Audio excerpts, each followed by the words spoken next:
사랑하는 성도 여러분, 오늘 하루도 주님의 은혜 안에서 평안하셨습니까? 잠시 세상의 분주함을 내려놓고 영원한 진리의 말씀에 귀 기울이는 이 귀한 시간에 여러분과 함께하게 되어 기쁩니다. 우리가 함께 나눌 이 말씀이 여러분의 삶에 빛이 되고 지친 영혼에 새 힘을 주는 생명수가 되기를 소망합니다. 오늘 말씀을 시작하기에 앞서 이 은혜로운 메시지가 더 많은 영혼에게 전달될 수 있도록 여러분의 작은 손길을 부탁드립니다. 여러분이 눌러주시는 좋아요와 구독은 하나님의 말씀을 더욱 널리 전하는 귀한 도구가 됩니다. 이 복된 사역에 동참하시는 여러분의 가정과 삶 위에 하나님의 풍성한 축복이 함께하기를 기도합니다. 오늘 우리가 함께 묵상할 말씀은 요한계시록 18장 9절부터 19절까지입니다. 지난 시간 우리는 요한계시록 18장 전반부에서 울려 퍼지는 두 가지의 강력한 음성에 대해 나누었습니다. 첫 번째 음성은 하늘로부터 무너졌도다, 무너졌도다, 큰 성 바벨론이여 라고 외치며 세상의 화려함과 권력을 상징하는 바벨론의 필연적인 멸망을 선포하는 심판의 음성이었습니다. 그리고 두 번째 음성은 그 바벨론의 죄악에 물들지 않도록 내 백성아, 거기서 나와 그의 죄에 참여하지 말고 그가 받을 재앙들을 받지 말라고 명령하시는 우리를 거룩함으로 부르시는 하나님의 애타는 사랑의 음성이었습니다. 하나는 심판의 선언이었고 다른 하나는 구별된 삶을 향한 거룩한 요청이었습니다. 하지만 이 준엄한 경고 앞에서도 바벨론은 교만으로 가득 차 있었습니다. 18장 7절은 바벨론의 마음을 이렇게 드러냅니다. 나는 여왕으로 앉은 자여 과부가 아니라 결단코 애통함을 당하지 아니하리라. 스스로의 힘과 부를 믿으며 자신은 결코 무너지지 않을 것이라 장담했던 것입니다. 마치 오늘날 세상이 우리에게 속삭이는 소리와도 같습니다. 돈과 권력, 명예만 있으면 영원히 행복할 것이라고, 결코 실패하거나 슬퍼할 일이 없을 것이라고 말입니다. 그러나 오늘 본문은 그 교만한 장담이 얼마나 허무하게 무너지는지, 그리고 그토록 영원할 것 같던 바벨론에게 반드시 애통의 날이 찾아올 것임을 생생하게 보여줍니다. 요한계시록 18장은 성경 전체를 통틀어 가장 슬픈 장으로 꼽히기도 합니다. 마치 한편의 장엄한 장송곡처럼 세상의 종말 앞에서 터져나오는 처절한 울음소리로 가득 차 있기 때문입니다.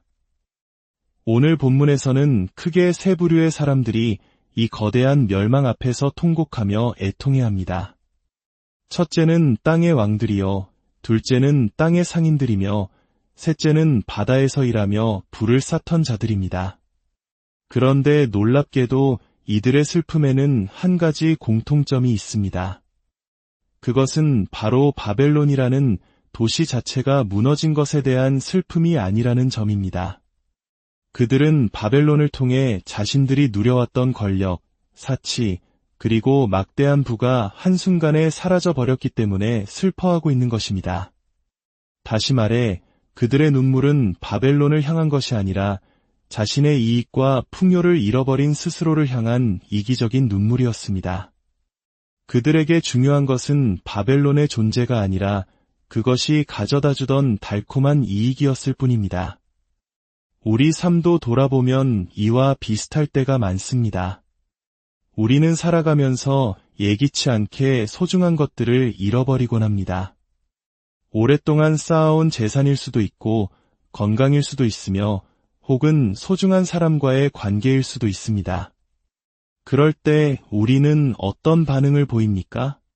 예를 들어 우리가 오랫동안 애지중지하며 아끼던 물건 하나를 잃어버렸다고 상상해 보십시오. 남들이 보기엔 별거 아닐 수 있지만 그 물건에 나의 시간과 감정, 추억이 깃들어 있다면 그 상실감은 예상보다 클 수 있습니다. 그 물건에 대한 애착이 깊었기 때문입니다. 이처럼 우리가 세상의 어떤 것에 단순한 애착을 넘어 집착하게 될 때 그것은 어느새 우리 마음속 가장 높은 자리를 차지하는 우상이 되어버릴 수 있습니다. 오늘 본문은 바로 이 점을 우리에게 날카롭게 경고하고 있습니다. 세상의 부와 명예, 그리고 우리가 집착하는 모든 것들은 반드시 사라진다는 진리와 그렇기에 우리는 썩어 없어질 세상의 가치가 아닌 영원한 하나님 나라의 가치에 소망을 두어야 한다는 사실을 말입니다. 기억하십시오. 우리 모두는 언젠가 이 땅에서 누리는 모든 것을 내려놓게 될 것입니다. 재산도, 건강도, 명예도 예외는 없습니다. 이것은 우리가 결코 피할 수 없는 인생의 진리입니다. 그렇기에 우리는 스스로에게 물어야 합니다. 나는 지금 썩어질 것을 위해 내 인생을 쏟아붓고 있는가, 아니면 영원한 것을 위해 살아가고 있는가? 오늘 본문에 등장하는 새 그룹의 애가를 자세히 들여다보면 한 가지 표현이 계속해서 반복되는 것을 발견할 수 있습니다. 바로 한 시간에 내 심판이 이르렀다라는 구절입니다. 이는 하나님의 심판이 얼마나 갑작스럽고 단호하며 그 누구도 피할 수 없는 것인지를 강조하는 표현입니다. 첫 번째 그룹은 땅의 왕들입니다. 9절과 10절은 그들의 모습을 묘사합니다. 이들은 하늘의 왕이신 하나님께 속한 자들이 아니라 철저히 땅의 가치와 권력에 속한 왕들이었습니다. 그들은 바벨론과 함께 음행하고 사치를 즐기며 세상의 쾌락에 취해 살았습니다. 그런데 자신들에게 그 모든 것을 제공해주던 바벨론이 불타는 연기를 보자 그들은 가슴을 치며 통곡합니다. 하지만 그들의 행동은 비겁하기 짝이 없습니다. 10절을 보면 그들은 바벨론의 고통에 동참하지 않고 멀리 서서 그저 바라볼 뿐입니다. 왜 멀리 서 있었을까요? 바벨론에 임한 하나님의 무서운 심판이 혹시 자신들에게도 미칠까 두려웠기 때문입니다. 그들은 안전한 거리에서 이렇게 외칩니다. 화이또다, 화이또다. 큰 성, 견고한 성 바벨론이여, 한 시간에 내 심판이 이르렀다. 결코 무너지지 않을 것 같았던 그들의 권력의 기반이었던 그 거대한 성이 단 한순간에 멸망하는 것을 보며 그들은 경악합니다. 이들의 반응은 우리에게 분명한 메시지를 전합니다. 하나님 없이 쌓아올린 세상의 모든 번영은 반드시 무너지며 그 심판의 날은 누구도 예상치 못한 순간에 피할 수 없이 찾아온다는 것입니다. 두 번째 그룹은 11절부터 17절까지 길게 묘사되는 땅의 상인들입니다. 이들은 세 그룹 중에서 가장 말이 많고 그들이 잃어버린 것들에 대해 가장 구체적으로 탄식합니다. 이는 그들의 세상적인 것에 대한 집착이 얼마나 컸는지를 보여주는 대목입니다. 이들 역시 하늘에 속한 상인들이 아니라 철저히 땅에 속한 상인들이었습니다. 그들이 애통하는 이유는 명확합니다. 바벨론의 멸망 자체가 슬픈 것이 아니라 이제 더 이상 자신들의 상품을 사줄 거대한 소비시장이 사라져 막대한 이익을 낼 수 없게 되었기 때문입니다. 그들의 관심은 오직 자신의 이익, 자신의 부에만 있었습니다. 저는 이 상인들의 모습이 오늘날 우리가 살아가는 시대의 영적 흐름을 가장 잘 보여준다고 생각합니다.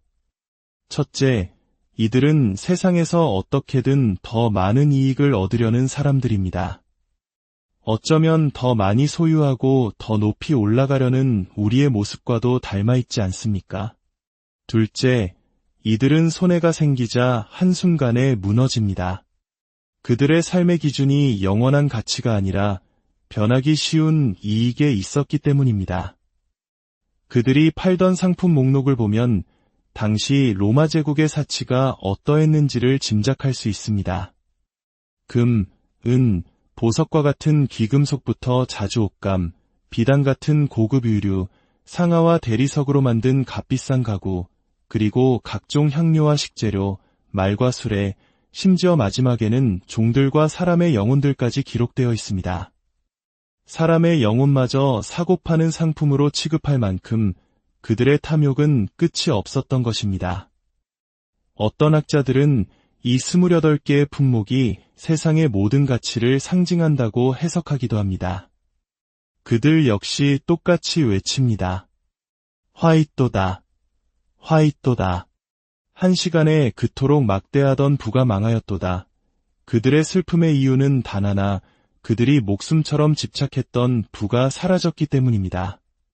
사랑하는 성도 여러분, 우리 주님께서 다시 오시는 그날, 우리는 어떤 반응을 보이게 될까요? 혹시 우리도 이 땅의 상인들처럼 이 세상에서 누리던 것들이 사라질까 봐 두려워하며 그것들을 놓지 못하고 있지는 않습니까? 아니면 장차 우리가 들어갈 영원한 하나님 나라의 가치를 소망하며 살아가고 있습니까? 마지막 세 번째 그룹은 17절부터 19절에 등장하는 바다에서 일하던 모든 사람들입니다. 선장, 선원, 그리고 바다를 통해 무역하며 부를 얻던 모든 이들이 여기에 포함됩니다. 이들 또한 땅의 왕들처럼 바벨론이 무너지는 광경을 가까이 가지 못하고 멀리 서서 두려움에 떨며 지켜봅니다. 그리고는 재를 머리에 뒤집어 쓰고 통곡하며 외칩니다. 화이또다, 화이또다. 저 큰 성이여, 바다에서 배부리는 모든 자들이 너의 보배로운 상품으로 부유하게 되었는데 어찌하여 한 시간에 망하였는가? 그들의 통곡 역시 바벨론의 죄악에 대한 회개의 눈물이 아니었습니다. 더 이상 돈을 벌 수 없게 된 자신들의 처지에 대한 슬픔이었습니다. 그들의 눈물은 철저히 자기 자신을 향한 자기중심적인 상실감에서 비롯된 애통이었습니다. 땅의 왕들, 땅의 상인들, 바다의 일꾼들, 겉모습과 직업은 모두 다르지만 그들은 모두 땅에 속한 자들이었고 그들의 슬픔의 이유는 자신의 이익 상실이라는 점에서 똑같았습니다. 그들의 삶에는 하나님 나라의 가치가 들어설 자리가 없었습니다. 그렇다면 이 시간 우리 자신에게 물어봅시다. 나는 어디에 속한 사람입니까? 나는 무엇에 최고의 가치를 두고 살아가고 있습니까? 우리의 인생은 마치 아이들이 바닷가에서 쌓는 모래성과 같다고 할 수 있습니다. 우리는 이 세상에서 살아가야 하기에 모래성을 쌓아야만 합니다. 열심히 일해야 하고 노후를 준비해야 하며 가정을 꾸리고 자녀를 양육해야 합니다. 성을 쌓지 말라는 말이 아닙니다. 문제는 그 잠시 머물다 갈 모래성을 나의 영원한 집이라고 착각하며 살아가는 것입니다. 언젠가 파도가 밀려오면 허무하게 사라질 것을 알면서 쌓는 것과 이 성은 절대로 무너지지 않을 것이라 굳게 믿으며 모든 것을 쏟아붓는 삶은 전혀 다릅니다. 오늘 본문은 우리에게 중요한 질문을 던집니다. 그렇다면 하나님의 자녀는 이 세상의 것을 어디까지 누릴 수 있는가? 사실 명확한 선을 긋기는 어렵습니다. 하지만 우리는 적어도 이 세 가지 원칙을 마음속에 깊이 새겨야 합니다. 첫째, 세상의 것은 반드시 사라집니다. 이것은 성경이 반복해서 증언하는 불변의 진리입니다. 우리가 붙잡으려 할수록 손가락 사이로 빠져나가는 모래와 같습니다. 둘째, 하나님은 우리가 이 땅에서 좋은 것들을 누리기를 원하십니다. 가족과의 행복한 시간, 땀 흘려 얻은 결실의 기쁨은 하나님이 주신 귀한 복입니다. 그러나 우리는 그 복 너머에 계신 복의 근원 되시는 하나님을 바라보아야 합니다. 하나님 나라의 영원한 가치를 결코 잊어서는 안 됩니다. 셋째, 우리는 이 땅의 목표를 위해 살아가는 존재가 아니라 하나님께서 주신 거룩한 사명을 감당하기 위해 살아가는 존재임을 기억해야 합니다. 우리는 세상의 주인이 아니라 하나님 나라를 이 땅에 세워나갈 청지기이자 사명자입니다. 사랑하는 성도 여러분, 우리는 바벨론과 같은 세상 속에서 살아가고 있습니다. 그러나 우리의 참된 시민권은 이 땅이 아니라 하늘에 있음을 고백합니다. 오늘도 우리는 생계를 위해 일하고 때로는 세상이 주는 기쁨을 누리며 살아갑니다. 그러나 우리의 영원한 목적지는 오직 하나님 나라임을 잊지 않게 하소서.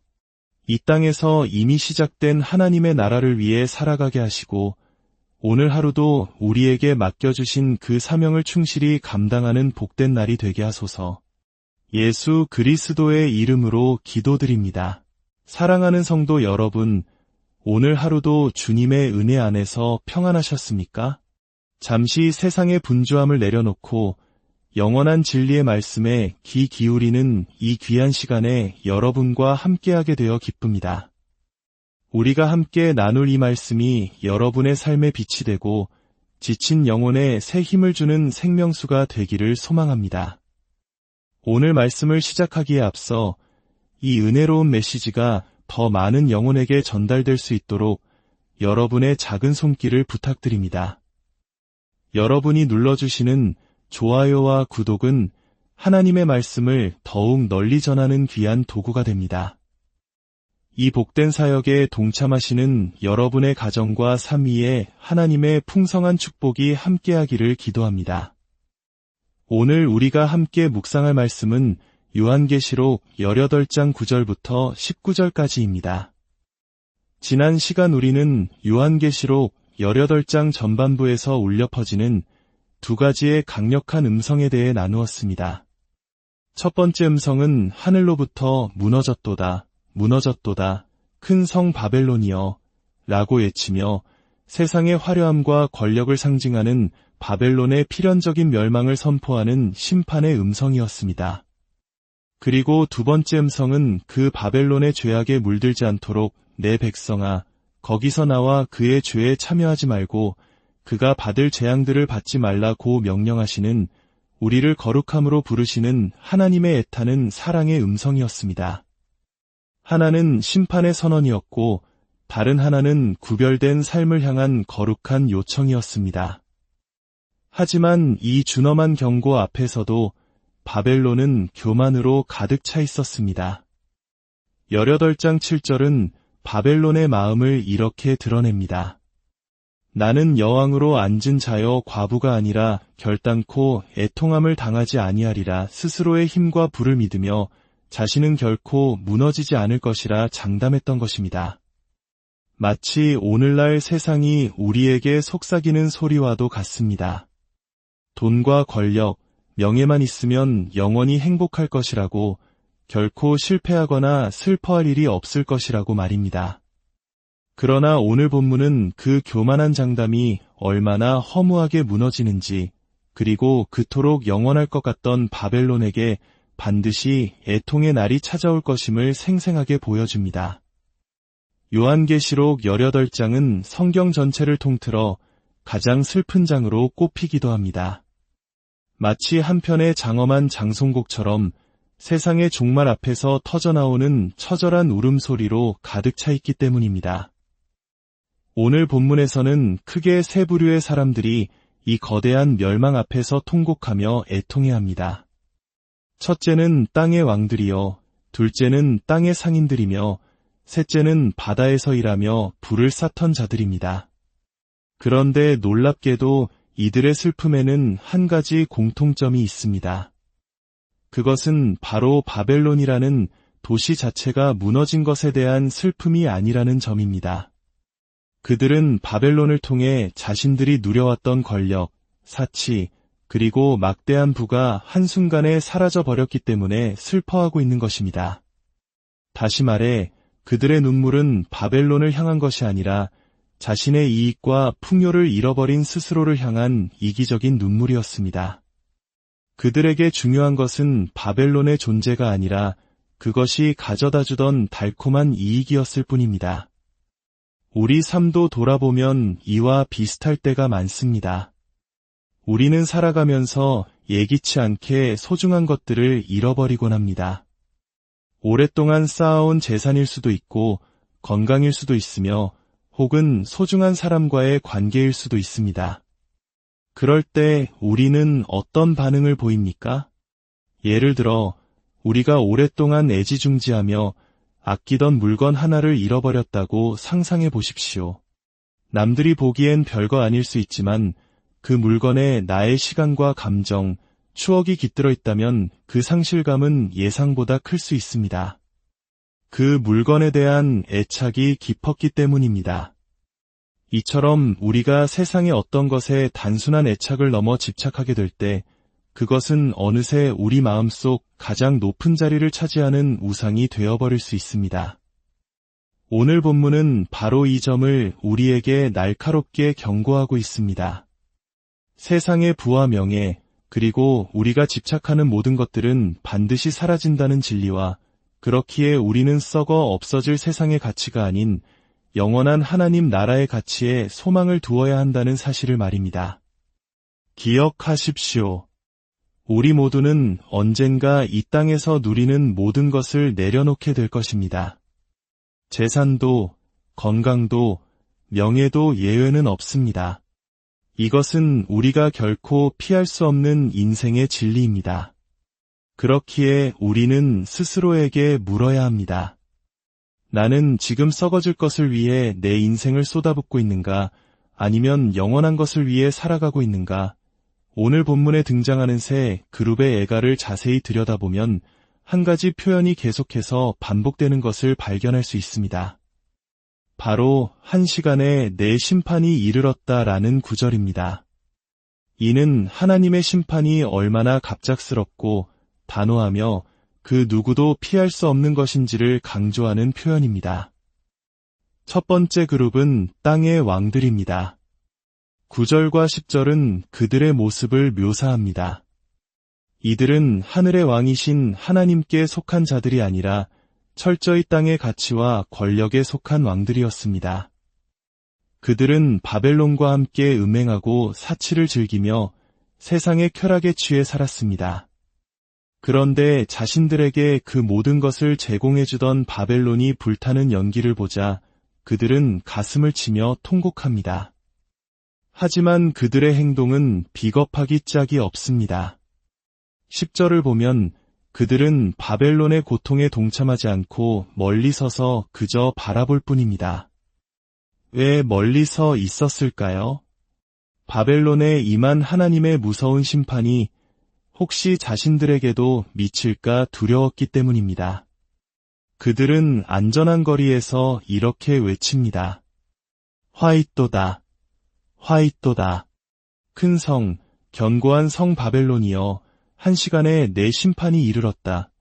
결코 무너지지 않을 것 같았던 그들의 권력의 기반이었던 그 거대한 성이 단 한순간에 멸망하는 것을 보며 그들은 경악합니다. 이들의 반응은 우리에게 분명한 메시지를 전합니다. 하나님 없이 쌓아올린 세상의 모든 번영은 반드시 무너지며 그 심판의 날은 누구도 예상치 못한 순간에 피할 수 없이 찾아온다는 것입니다. 두 번째 그룹은 11절부터 17절까지 길게 묘사되는 땅의 상인들입니다. 이들은 세 그룹 중에서 가장 말이 많고 그들이 잃어버린 것들에 대해 가장 구체적으로 탄식합니다. 이는 그들의 세상적인 것에 대한 집착이 얼마나 컸는지를 보여주는 대목입니다. 이들 역시 하늘에 속한 상인들이 아니라 철저히 땅에 속한 상인들이었습니다. 그들이 애통하는 이유는 명확합니다. 바벨론의 멸망 자체가 슬픈 것이 아니라 이제 더 이상 자신들의 상품을 사줄 거대한 소비시장이 사라져 막대한 이익을 낼 수 없게 되었기 때문입니다. 그들의 관심은 오직 자신의 이익, 자신의 부에만 있었습니다. 저는 이 상인들의 모습이 오늘날 우리가 살아가는 시대의 영적 흐름을 가장 잘 보여준다고 생각합니다. 첫째, 이들은 세상에서 어떻게든 더 많은 이익을 얻으려는 사람들입니다. 어쩌면 더 많이 소유하고 더 높이 올라가려는 우리의 모습과도 닮아있지 않습니까? 둘째, 이들은 손해가 생기자 한순간에 무너집니다.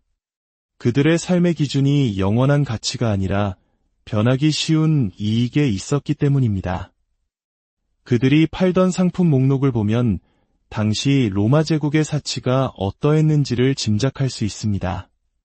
금, 은, 보석과 같은 귀금속부터 자주옷감, 비단 같은 고급 의류, 상아와 대리석으로 만든 값비싼 가구, 그리고 각종 향료와 식재료, 말과 수레, 심지어 마지막에는 종들과 사람의 영혼들까지 기록되어 있습니다. 사람의 영혼마저 사고 파는 상품으로 취급할 만큼 그들의 탐욕은 끝이 없었던 것입니다. 어떤 학자들은 이 28개의 품목이 세상의 모든 가치를 상징한다고 해석하기도 합니다. 그들 역시 똑같이 외칩니다. 화이또다, 화이또다. 한 시간에 그토록 막대하던 부가 망하였도다. 그들의 슬픔의 이유는 단 하나, 그들이 목숨처럼 집착했던 부가 사라졌기 때문입니다. 사랑하는 성도 여러분, 우리 주님께서 다시 오시는 그날, 우리는 어떤 반응을 보이게 될까요?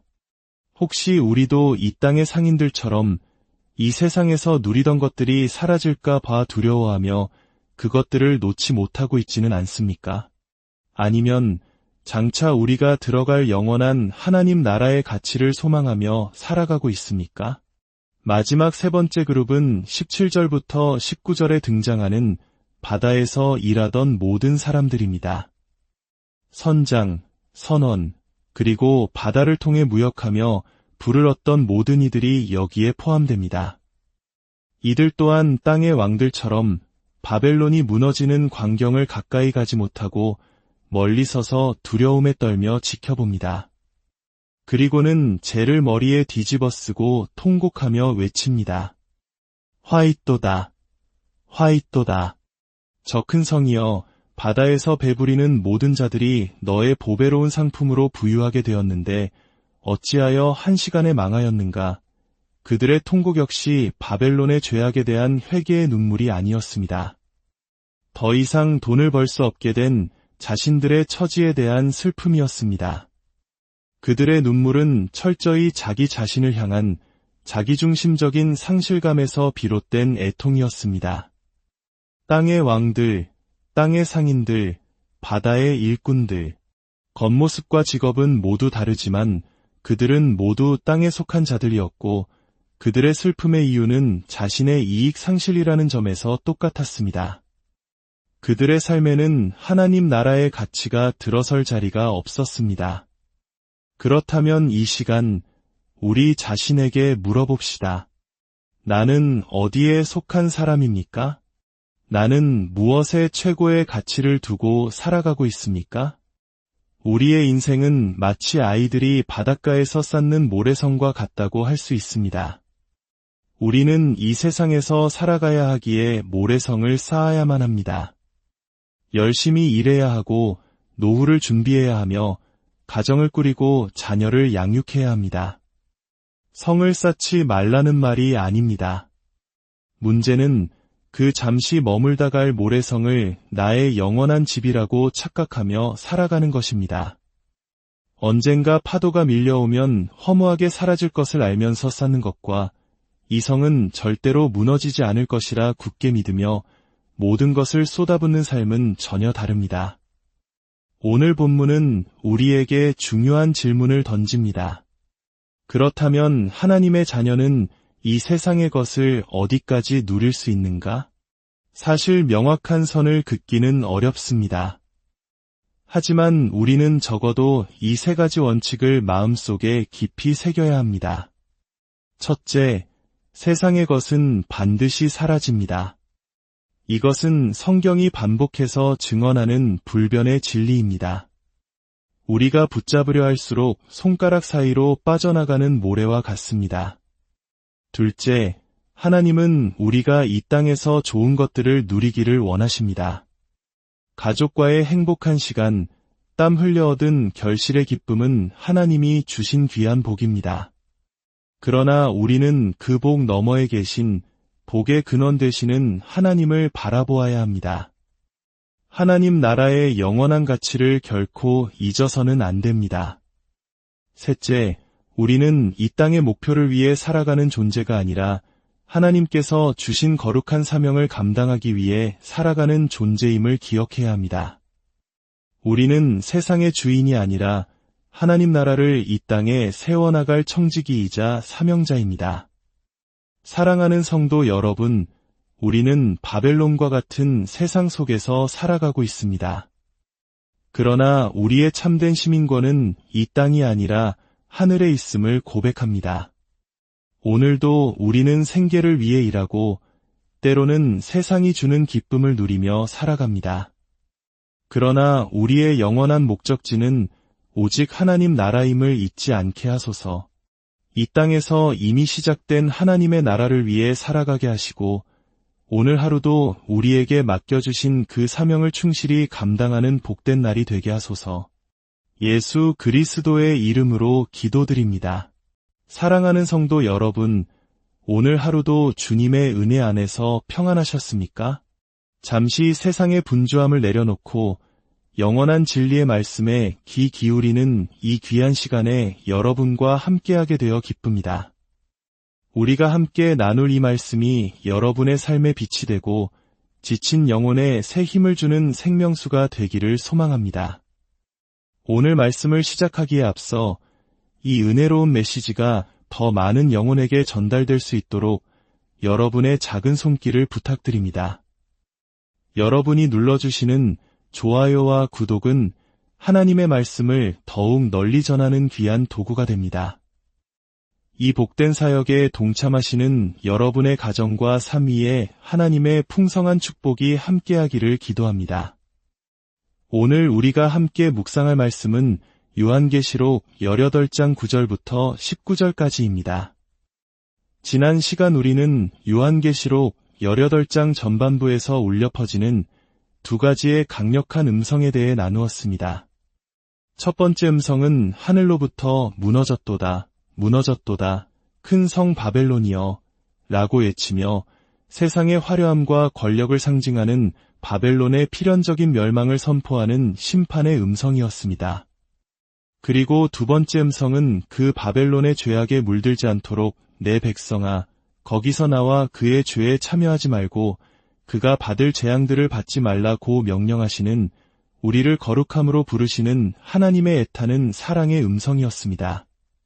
하나는 심판의 선언이었고 다른 하나는 구별된 삶을 향한 거룩한 요청이었습니다.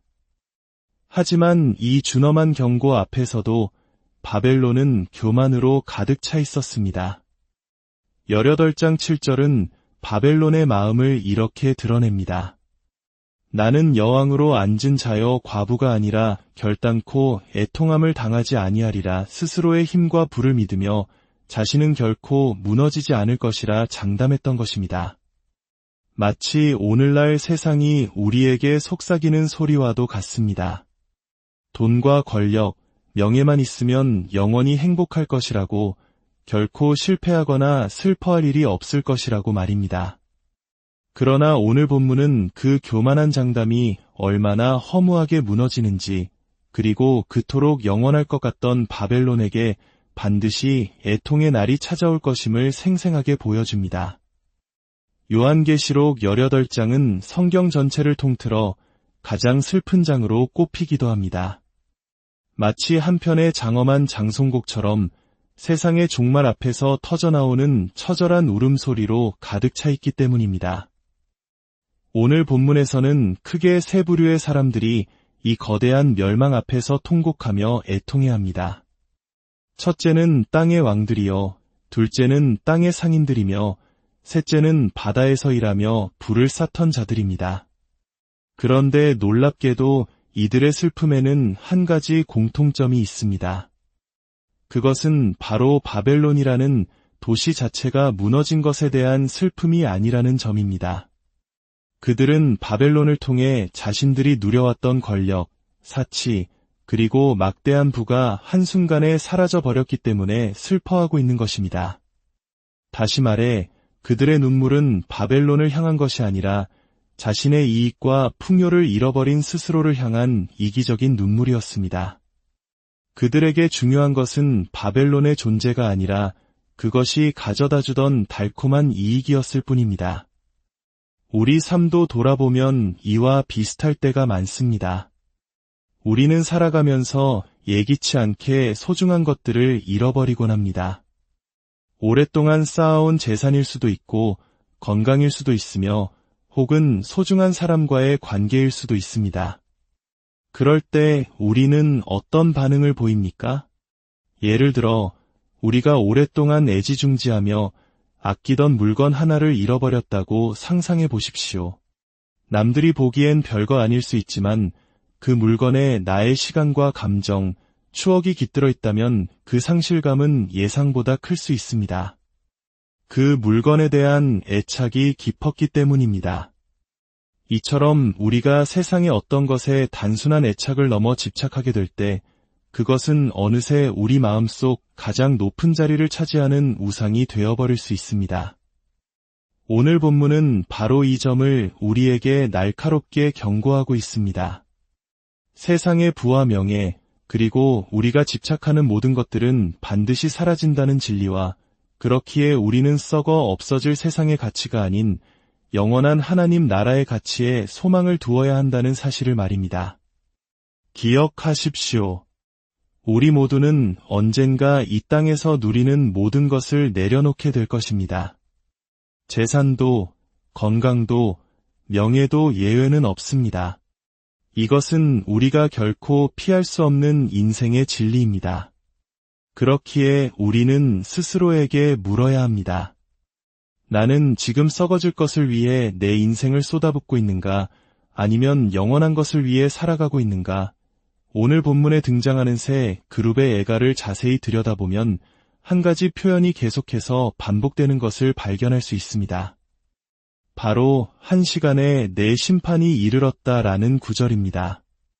이는 하나님의 심판이 얼마나 갑작스럽고 단호하며 그 누구도 피할 수 없는 것인지를 강조하는 표현입니다.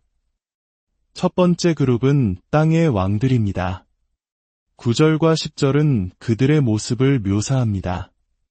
이들은 하늘의 왕이신 하나님께 속한 자들이 아니라 철저히 땅의 가치와 권력에 속한 왕들이었습니다. 그들은 바벨론과 함께 음행하고 사치를 즐기며 세상의 쾌락에 취해 살았습니다. 그런데 자신들에게 그 모든 것을 제공해주던 바벨론이 불타는 연기를 보자 그들은 가슴을 치며 통곡합니다. 하지만 그들의 행동은 비겁하기 짝이 없습니다. 10절을 보면 그들은 바벨론의 고통에 동참하지 않고 멀리 서서 그저 바라볼 뿐입니다. 왜 멀리 서 있었을까요? 바벨론에 임한 하나님의 무서운 심판이 혹시 자신들에게도 미칠까 두려웠기 때문입니다. 그들은 안전한 거리에서 이렇게 외칩니다. 화이또다. 화이또다. 큰 성, 견고한 성 바벨론이여, 한 시간에 내 심판이 이르렀다. 결코 무너지지 않을 것 같았던 그들의 권력의 기반이었던 그 거대한 성이 단 한순간에 멸망하는 것을 보며 그들은 경악합니다. 이들의 반응은 우리에게 분명한 메시지를 전합니다. 하나님 없이 쌓아올린 세상의 모든 번영은 반드시 무너지며 그 심판의 날은 누구도 예상치 못한 순간에 피할 수 없이 찾아온다는 것입니다. 두 번째 그룹은 11절부터 17절까지 길게 묘사되는 땅의 상인들입니다. 이들은 세 그룹 중에서 가장 말이 많고 그들이 잃어버린 것들에 대해 가장 구체적으로 탄식합니다. 이는 그들의 세상적인 것에 대한 집착이 얼마나 컸는지를 보여주는 대목입니다. 이들 역시 하늘에 속한 상인들이 아니라 철저히 땅에 속한 상인들이었습니다. 그들이 애통하는 이유는 명확합니다. 바벨론의 멸망 자체가 슬픈 것이 아니라 이제 더 이상 자신들의 상품을 사줄 거대한 소비시장이 사라져 막대한 이익을 낼 수 없게 되었기 때문입니다. 그들의 관심은 오직 자신의 이익, 자신의 부에만 있었습니다. 저는 이 상인들의 모습이 오늘날 우리가 살아가는 시대의 영적 흐름을 가장 잘 보여준다고 생각합니다. 첫째, 이들은 세상에서 어떻게든 더 많은 이익을 얻으려는 사람들입니다. 어쩌면 더 많이 소유하고 더 높이 올라가려는 우리의 모습과도 닮아있지 않습니까? 둘째, 이들은 손해가 생기자 한순간에 무너집니다. 그들의 삶의 기준이 영원한 가치가 아니라 변하기 쉬운 이익에 있었기 때문입니다. 그들이 팔던 상품 목록을 보면 당시 로마 제국의 사치가 어떠했는지를 짐작할 수 있습니다. 금, 은, 보석과 같은 귀금속부터 자주옥감, 비단 같은 고급 의류, 상아와 대리석으로 만든 값비싼 가구, 그리고 각종 향료와 식재료, 말과 수레, 심지어 마지막에는 종들과 사람의 영혼들까지 기록되어 있습니다. 사람의 영혼마저 사고 파는 상품으로 취급할 만큼 그들의 탐욕은 끝이 없었던 것입니다. 어떤 학자들은 이 28개의 품목이 세상의 모든 가치를 상징한다고 해석하기도 합니다. 그들 역시 똑같이 외칩니다. 화이또다. 화이또다. 한 시간에 그토록 막대하던 부가 망하였도다. 그들의 슬픔의 이유는 단 하나, 그들이 목숨처럼 집착했던 부가 사라졌기 때문입니다. 사랑하는 성도 여러분, 우리 주님께서 다시 오시는 그날, 우리는 어떤 반응을 보이게 될까요? 혹시 우리도 이 땅의 상인들처럼 이 세상에서 누리던 것들이 사라질까 봐 두려워하며 그것들을 놓지 못하고 있지는 않습니까? 아니면 장차 우리가 들어갈 영원한 하나님 나라의 가치를 소망하며 살아가고 있습니까? 마지막 세 번째 그룹은 17절부터 19절에 등장하는 바다에서 일하던 모든 사람들입니다. 선장, 선원, 그리고 바다를 통해 무역하며 부를 얻던 모든 이들이 여기에 포함됩니다. 이들 또한 땅의 왕들처럼 바벨론이 무너지는 광경을 가까이 가지 못하고 멀리 서서 두려움에 떨며 지켜봅니다. 그리고는 재를 머리에 뒤집어 쓰고 통곡하며 외칩니다. 화이또다. 화이또다. 저 큰 성이여, 바다에서 배부리는 모든 자들이 너의 보배로운 상품으로 부유하게 되었는데 어찌하여 한 시간에 망하였는가? 그들의 통곡 역시 바벨론의 죄악에 대한 회개의 눈물이 아니었습니다.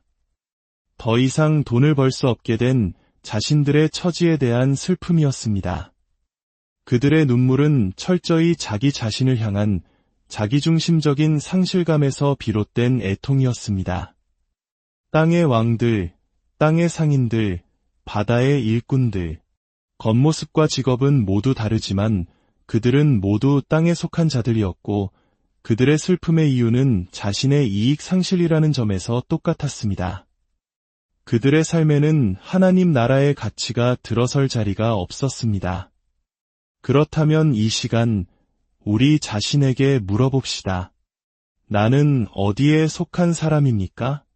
나는 무엇에 최고의 가치를 두고 살아가고 있습니까? 우리의 인생은 마치 아이들이 바닷가에서 쌓는 모래성과 같다고 할 수 있습니다. 우리는 이 세상에서 살아가야 하기에 모래성을 쌓아야만 합니다. 열심히 일해야 하고 노후를 준비해야 하며 가정을 꾸리고 자녀를 양육해야 합니다. 성을 쌓지 말라는 말이 아닙니다.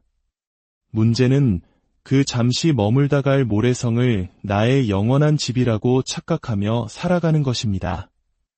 언젠가 파도가 밀려오면 허무하게 사라질 것을 알면서 쌓는 것과 이 성은 절대로 무너지지 않을 것이라 굳게 믿으며 모든 것을 쏟아붓는 삶은 전혀 다릅니다. 오늘 본문은 우리에게 중요한 질문을 던집니다. 그렇다면 하나님의 자녀는 이 세상의 것을 어디까지 누릴 수 있는가? 사실 명확한 선을 긋기는 어렵습니다. 하지만 우리는 적어도 이 세 가지 원칙을 마음속에 깊이 새겨야 합니다. 첫째, 세상의 것은 반드시 사라집니다. 이것은 성경이 반복해서 증언하는 불변의 진리입니다. 우리가 붙잡으려 할수록 손가락 사이로 빠져나가는 모래와 같습니다. 둘째, 하나님은 우리가 이 땅에서 좋은 것들을 누리기를 원하십니다. 가족과의 행복한 시간, 땀 흘려 얻은 결실의 기쁨은 하나님이 주신 귀한 복입니다. 그러나 우리는 그 복 너머에 계신 복의 근원 되시는 하나님을 바라보아야 합니다. 하나님 나라의 영원한 가치를 결코 잊어서는 안 됩니다. 셋째, 우리는 이 땅의 목표를 위해 살아가는 존재가 아니라 하나님께서 주신 거룩한 사명을 감당하기 위해 살아가는 존재임을 기억해야 합니다. 우리는 세상의 주인이 아니라 하나님 나라를 이 땅에 세워나갈 청지기이자 사명자입니다. 사랑하는 성도 여러분, 우리는 바벨론과 같은 세상 속에서 살아가고 있습니다. 그러나 우리의 참된 시민권은 이 땅이 아니라 하늘에 있음을 고백합니다. 오늘도 우리는 생계를 위해 일하고 때로는 세상이 주는 기쁨을 누리며 살아갑니다. 그러나 우리의 영원한 목적지는 오직 하나님 나라임을 잊지 않게 하소서. 이 땅에서 이미 시작된 하나님의 나라를 위해 살아가게 하시고 오늘 하루도 우리에게 맡겨주신 그 사명을 충실히 감당하는 복된 날이 되게 하소서. 예수 그리스도의 이름으로 기도드립니다. 사랑하는 성도 여러분, 오늘 하루도 주님의 은혜 안에서 평안하셨습니까? 잠시 세상의 분주함을 내려놓고 영원한 진리의 말씀에 귀 기울이는 이 귀한 시간에 여러분과 함께하게 되어 기쁩니다. 우리가 함께 나눌 이 말씀이 여러분의 삶에 빛이 되고 지친 영혼에 새 힘을 주는 생명수가 되기를 소망합니다. 오늘 말씀을 시작하기에 앞서 이 은혜로운 메시지가 더 많은 영혼에게 전달될 수 있도록 여러분의 작은 손길을 부탁드립니다. 여러분이 눌러주시는 좋아요와 구독은 하나님의 말씀을 더욱 널리 전하는 귀한 도구가 됩니다. 이 복된 사역에 동참하시는 여러분의 가정과 삶 위에 하나님의 풍성한 축복이 함께하기를 기도합니다.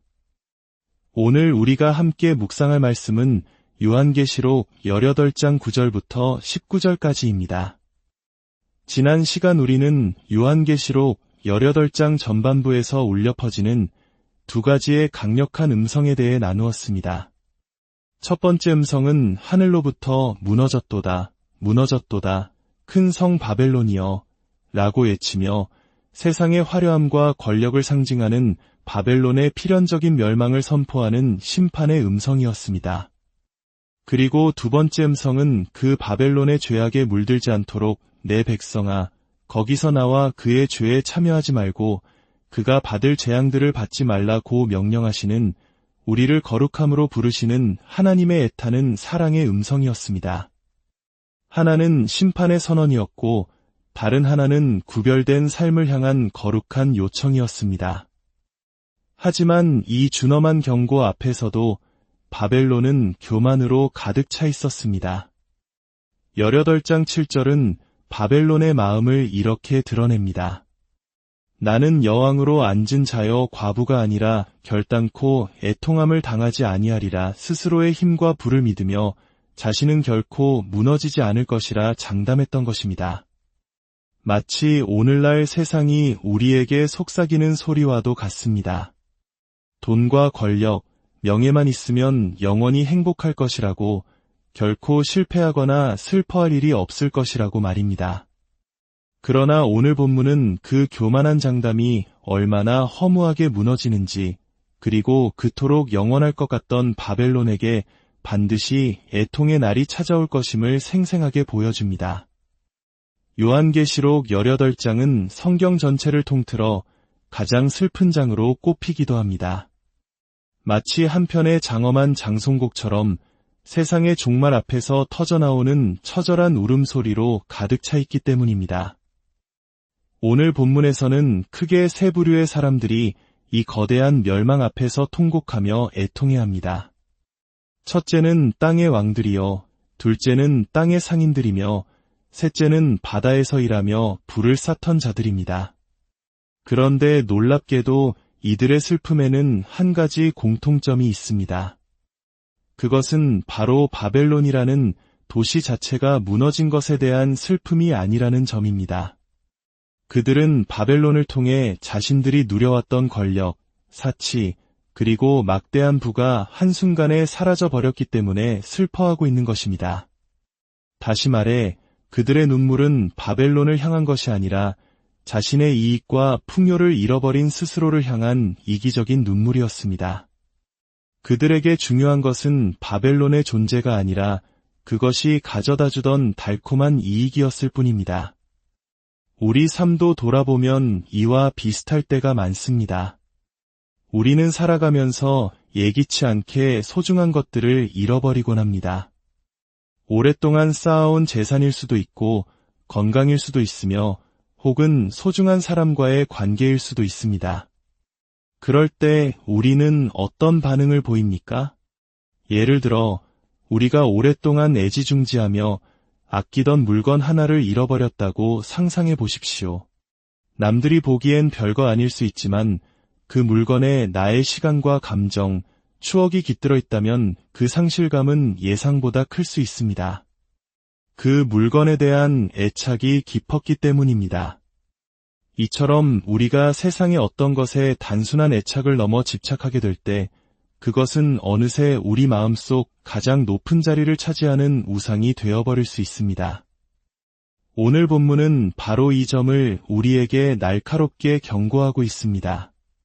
세상의 부와 명예, 그리고 우리가 집착하는 모든 것들은 반드시 사라진다는 진리와 그렇기에 우리는 썩어 없어질 세상의 가치가 아닌 영원한 하나님 나라의 가치에 소망을 두어야 한다는 사실을 말입니다. 기억하십시오. 우리 모두는 언젠가 이 땅에서 누리는 모든 것을 내려놓게 될 것입니다. 재산도, 건강도, 명예도 예외는 없습니다. 이것은 우리가 결코 피할 수 없는 인생의 진리입니다. 그렇기에 우리는 스스로에게 물어야 합니다. 나는 지금 썩어질 것을 위해 내 인생을 쏟아붓고 있는가, 아니면 영원한 것을 위해 살아가고 있는가? 오늘 본문에 등장하는 새 그룹의 애가를 자세히 들여다보면 한 가지 표현이 계속해서 반복되는 것을 발견할 수 있습니다. 바로 한 시간에 내 심판이 이르렀다라는 구절입니다. 이는 하나님의 심판이 얼마나 갑작스럽고 단호하며 그 누구도 피할 수 없는 것인지를 강조하는 표현입니다. 첫 번째 그룹은 땅의 왕들입니다. 9절과 10절은 그들의 모습을 묘사합니다. 이들은 하늘의 왕이신 하나님께 속한 자들이 아니라 철저히 땅의 가치와 권력에 속한 왕들이었습니다. 그들은 바벨론과 함께 음행하고 사치를 즐기며 세상의 쾌락에 취해 살았습니다. 그런데 자신들에게 그 모든 것을 제공해주던 바벨론이 불타는 연기를 보자 그들은 가슴을 치며 통곡합니다. 하지만 그들의 행동은 비겁하기 짝이 없습니다. 10절을 보면 그들은 바벨론의 고통에 동참하지 않고 멀리 서서 그저 바라볼 뿐입니다. 왜 멀리 서 있었을까요? 바벨론에 임한 하나님의 무서운 심판이 혹시 자신들에게도 미칠까 두려웠기 때문입니다. 그들은 안전한 거리에서 이렇게 외칩니다. 화이또다, 화이또다. 큰 성, 견고한 성 바벨론이여, 한 시간에 내 심판이 이르렀다. 결코 무너지지 않을 것 같았던 그들의 권력의 기반이었던 그 거대한 성이 단 한순간에 멸망하는 것을 보며 그들은 경악합니다. 이들의 반응은 우리에게 분명한 메시지를 전합니다. 하나님 없이 쌓아올린 세상의 모든 번영은 반드시 무너지며 그 심판의 날은 누구도 예상치 못한 순간에 피할 수 없이 찾아온다는 것입니다. 두 번째 그룹은 11절부터 17절까지 길게 묘사되는 땅의 상인들입니다. 이들은 세 그룹 중에서 가장 말이 많고 그들이 잃어버린 것들에 대해 가장 구체적으로 탄식합니다. 이는 그들의 세상적인 것에 대한 집착이 얼마나 컸는지를 보여주는 대목입니다. 이들 역시 하늘에 속한 상인들이 아니라 철저히 땅에 속한 상인들이었습니다. 그들이 애통하는 이유는 명확합니다. 바벨론의 멸망 자체가 슬픈 것이 아니라 이제 더 이상 자신들의 상품을 사줄 거대한 소비시장이 사라져 막대한 이익을 낼 수 없게 되었기 때문입니다. 그들의 관심은 오직 자신의 이익, 자신의 부에만 있었습니다. 저는 이 상인들의 모습이 오늘날 우리가 살아가는 시대의 영적 흐름을 가장 잘 보여준다고 생각합니다. 첫째, 이들은 세상에서 어떻게든 더 많은 이익을 얻으려는 사람들입니다.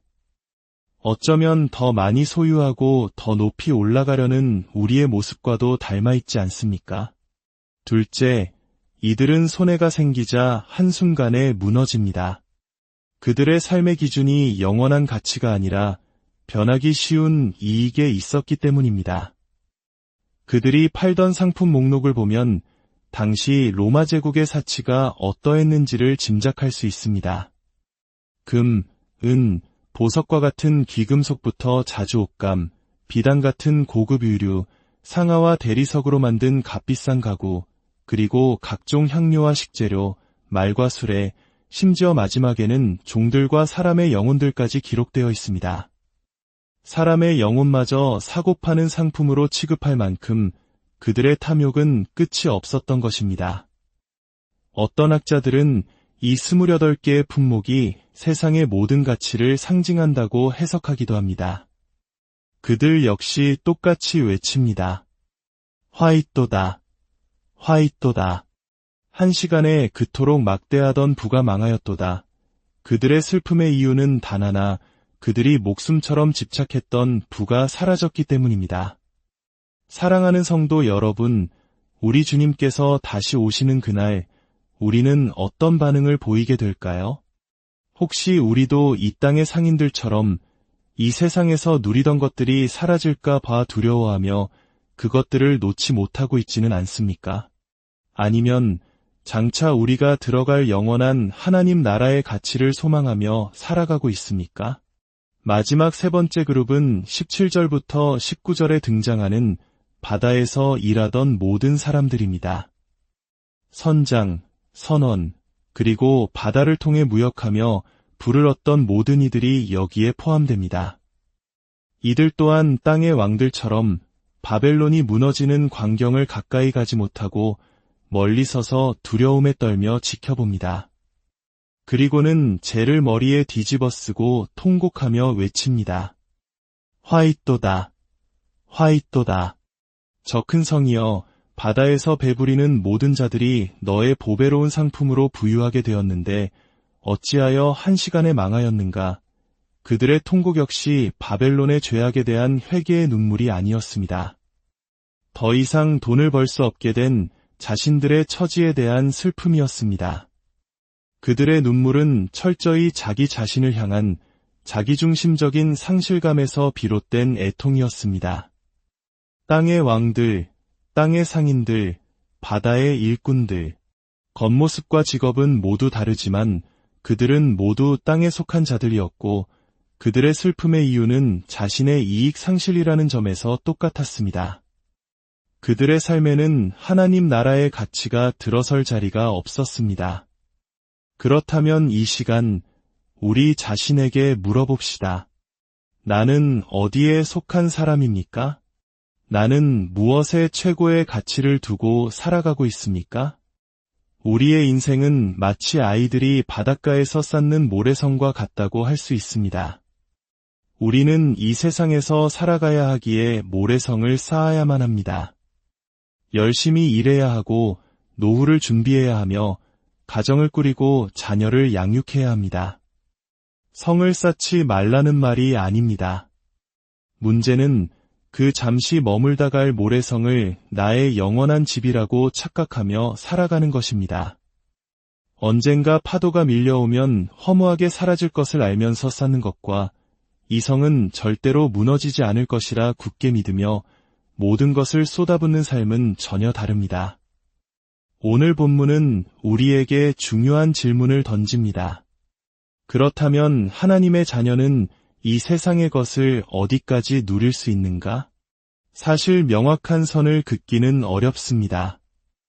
하지만 우리는 적어도 이 세 가지 원칙을 마음속에 깊이 새겨야 합니다. 첫째, 세상의 것은 반드시 사라집니다. 이것은 성경이 반복해서 증언하는 불변의 진리입니다. 우리가 붙잡으려 할수록 손가락 사이로 빠져나가는 모래와 같습니다. 둘째, 하나님은 우리가 이 땅에서 좋은 것들을 누리기를 원하십니다. 가족과의 행복한 시간, 땀 흘려 얻은 결실의 기쁨은 하나님이 주신 귀한 복입니다. 그러나 우리는 그 복 너머에 계신 복의 근원 되시는 하나님을 바라보아야 합니다. 하나님 나라의 영원한 가치를 결코 잊어서는 안 됩니다. 셋째, 우리는 이 땅의 목표를 위해 살아가는 존재가 아니라 하나님께서 주신 거룩한 사명을 감당하기 위해 살아가는 존재임을